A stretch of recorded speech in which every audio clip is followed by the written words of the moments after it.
Sup everyone, welcome back to another video, and today let's talk about it because yesterday I sat through a stream and a podcast with some fellow Genshin players ranging from free-to-plays all the way to insane whales, and we kind of broke down a lot of topics. And one thing kind of stuck out is that a lot of people find that there's not much to do in the game right now, and some have come to terms with it. Others I've seen still want to find ways or stay hopeful for the future that change might come to bring about a different way we can enjoy Genshin. And one of the oldest solutions that I see people keep bringing up over and over again is removing the resin system. So we're gonna go into this today. We're gonna dive deep into this rabbit hole of the potential problems and solutions. I want you guys to stay engaged, and I want people, especially those who truly believe that Genshin will be better if the resin system is removed, to see if they can answer some of the questions or problems that removing the resin system essentially will bring up for the game.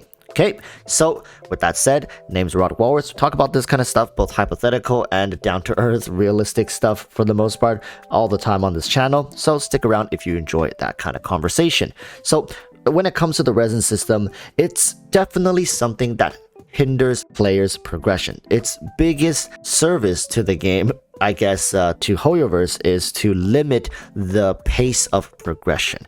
When it comes to endgame and power scaling, a lot of it does come from artifacts, and whether you like it or not, the artifacts basically is the one that makes or breaks most characters' endgame performance. You know what you're doing, you pair your artifacts correctly with great substats and main stat distributions, your character is going to hit so much harder. And for the most part, if you are struggling with content, the answer really isn't to do with if you have the right team or if you have the right weapons.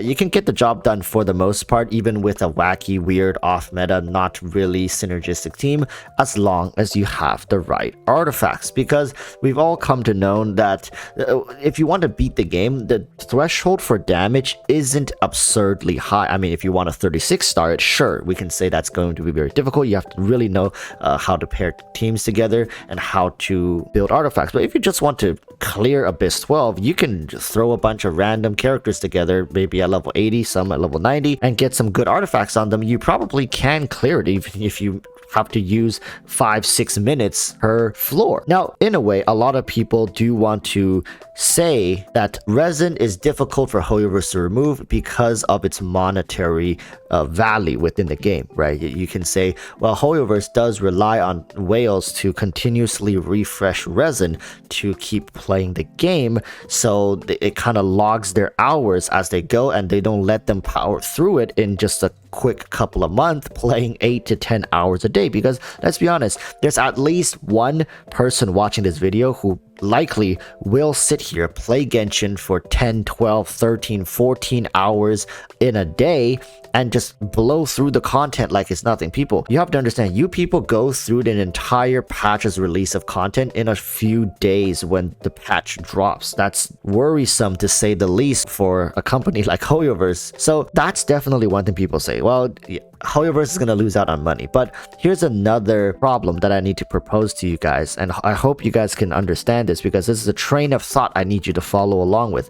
Say the resin system is removed. Genshin now has no limitations to progression. It's only limited by your time, right? If you have more time and you're willing to dedicate more hours to the game, you're gonna progress. Now, thank goodness that there isn't a PvP mode in this game, because that would add huge discrepancies to people's performance. But here's another thing, right? Hoyoverse relies on what to run the game. If you said FOMO, yes, you're correct.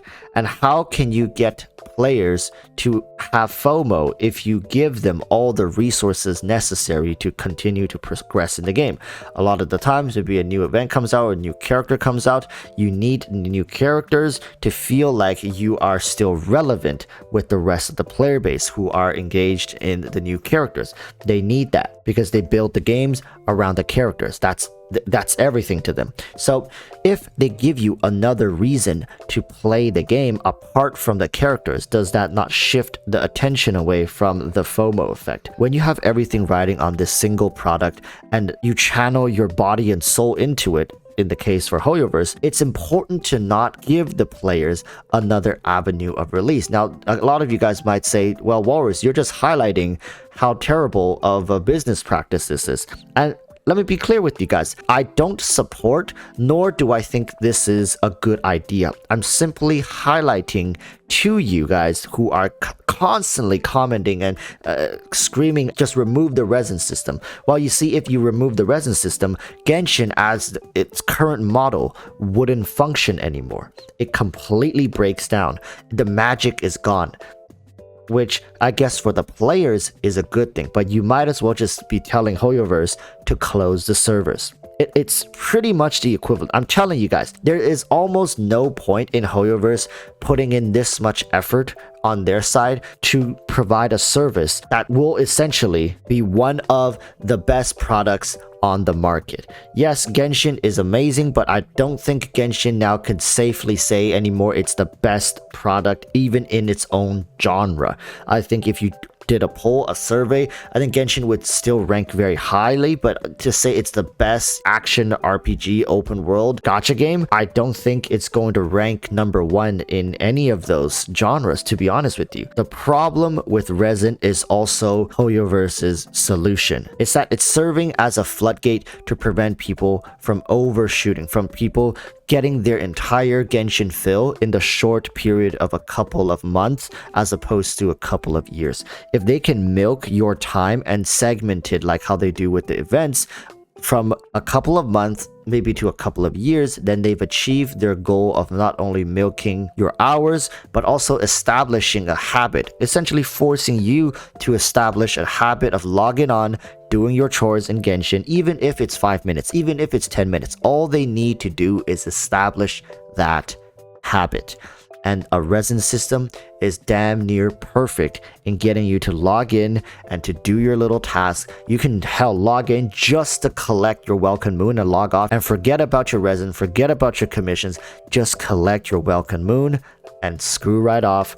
That is okay. I'm telling you right now, for Hoyoverse, that is completely fine because that still establishes a behavioral pattern that also gives them money because you're collecting your Welcome Moon.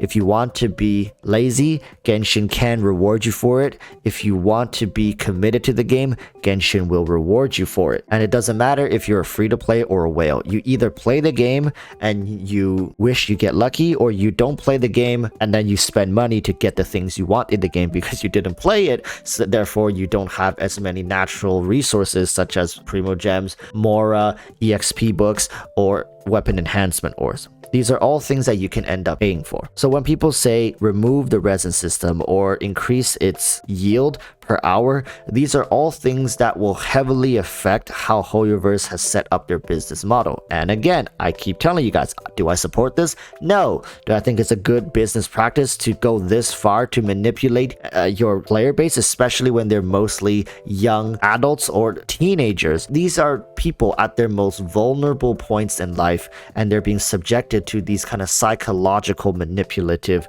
business practices in order to milk their hours and playtime. And there are people who want to quit but they can't, and I can guarantee you they don't even know where to begin to explain to people why they can't quit. And I'm telling you, this is just the beginning. This is the very surface level of how Hoyoverse, through a seemingly harmless system as the resin, like, oh, it's in every gacha game, right? So what's the problem? Well, I'm telling you what's the problem. The problem is that it's enforcing a behavioral pattern that gets you to log into the game to complete the tasks that Hoyoverse has set up in order to progress the way you want to progress, or hell, in some cases, if you're unlucky, not progress at all. Now, if you want to say, well, Walrus, hold up a minute, there are other ways that they could incentivize people to log in. A great one is a daily login reward, right?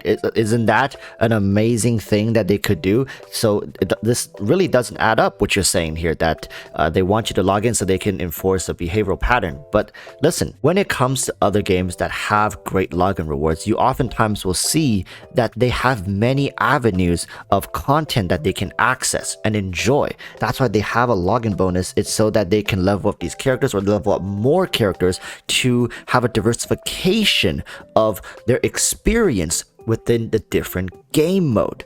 That's the whole point. That's the selling point. And then look at Genshin. Does Genshin have a diversification of multiple game modes that demands a multitude of characters? On the off chance that an event comes out which requires maybe 12 characters, right? Teams of 2, yeah, maybe. But for the most part, you can get away with 4 stars that are somewhat invested and leveled without it being completely overhauled. So that's what I'm trying to highlight here, people, is that Genshin, through a lack of diversifying meaningful content and solely focusing on FOMO character sales, they have no choice but to continuously gate you on resin, on resource gaining, so they cannot give you a daily login bonus, because if they gave you a daily login bonus, it'll be the same as giving you more resin, right? What's the point of not giving you more resin but somehow giving you more weapon enhancement, or it's giving you more Mora, giving you more EXP books? All of this should be exchanged for resin, for your time, because they only have Abyss 12, and because there's nothing beyond it, because there's no other game modes at the very end game. They can't keep letting people reach that point. It's really at end game where this whole facade falls apart, right? I'm sure a lot of people can attest to this. So the longer Hoyoverse can keep players away from that point in the game until they have an answer for it, the better.